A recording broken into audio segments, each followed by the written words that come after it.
दोस्तों, ये है चाणक्य नीति का दूसरा अध्याय। इस अध्याय में कहा गया है कि झूठ बोलना, उतावलापन दिखाना, छल कपट, मूर्खता, अत्यधिक लालच करना, अशुद्धता और दयाहीनता ये सभी प्रकार के दोष स्वाभाविक रूप से मिलते हैं।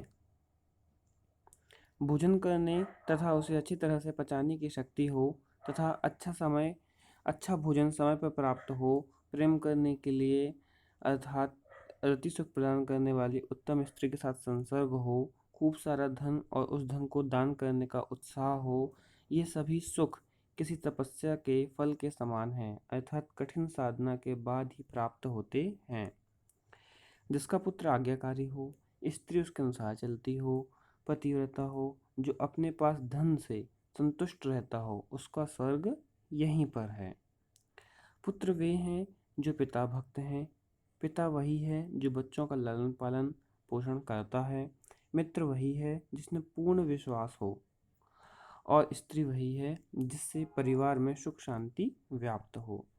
जो मित्र प्रत्यक्ष रूप से मधुर वचन बोलता हो और पीठ पीछे अर्थात अप्रत्यक्ष रूप से आपके सारे कार्यों में रोड़ा अटकाता हो, ऐसे मित्र को उस घड़े के समान त्याग देना चाहिए जिसके भीतर विष भरा हो और उससे और ऊपर मुंह पर है ना दूध भरा हो।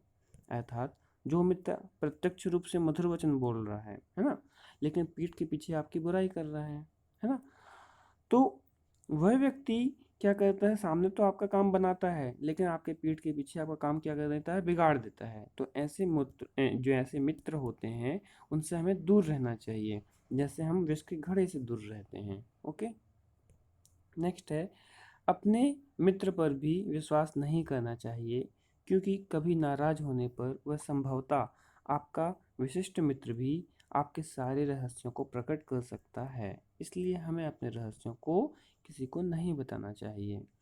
मन से विचारे गए कार्य को कभी किसी से नहीं कहना चाहिए, अपितु उसे मंत्र की तरह रक्षित करके अपने कार्य को करते रहना चाहिए।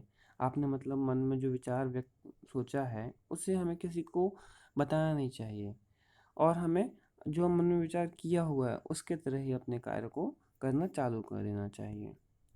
निश्चित रूप से मूर्खता दुखदायी है और यौवन भी दुख देने वाला है, परंतु कष्टों से भी बड़ा कष्ट दूसरे के घर पर रहना होता है ना। अपना घर होता है, ठीक, और दूसरे के घर में रहना मतलब दुखदाई है। हर एक पर्वत में मणि नहीं होती और हर एक हाथी में मुक्ता मणि नहीं होती।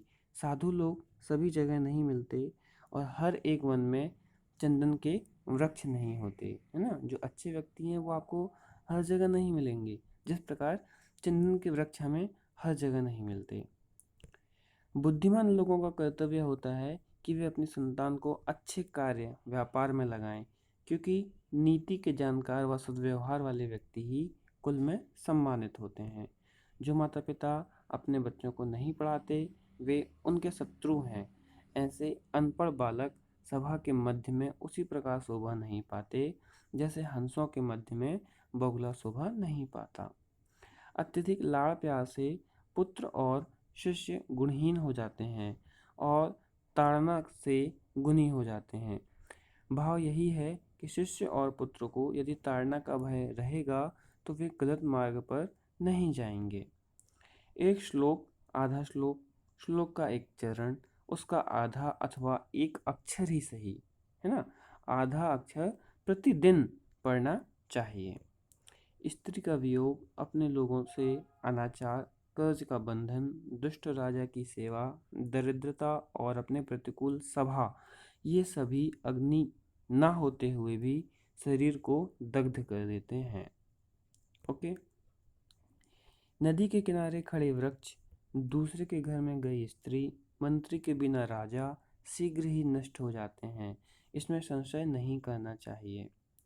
ब्राह्मणों का बल कर्म करना है ना। ब्राह्मणों का बल विद्या, राजाओं का बल उनकी सेना, वैश्यों का बल उनका धन और शूद्रों का बल छोटा बनकर रहना अर्थात सेवा कर्म करना है। वैश्य निर्धन मनुष्य को, प्रजा पराजित राजा को, पक्षी फल रहित वृक्ष को व अतिथि उस घर को जिसमें वे आमंत्रित किए जाते हैं को भोजन करने के पश्चात छोड़ देते हैं।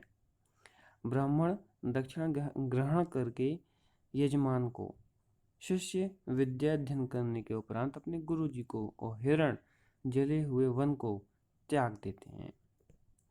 बुरा आचरण अर्थात दुराचारी के साथ रहने से, पाप दृष्टि रखने वाले का साथ करने से तथा अशुद्ध स्थान पर रहने वाले से मित्रता करने वाला शीघ्र नष्ट हो जाता है।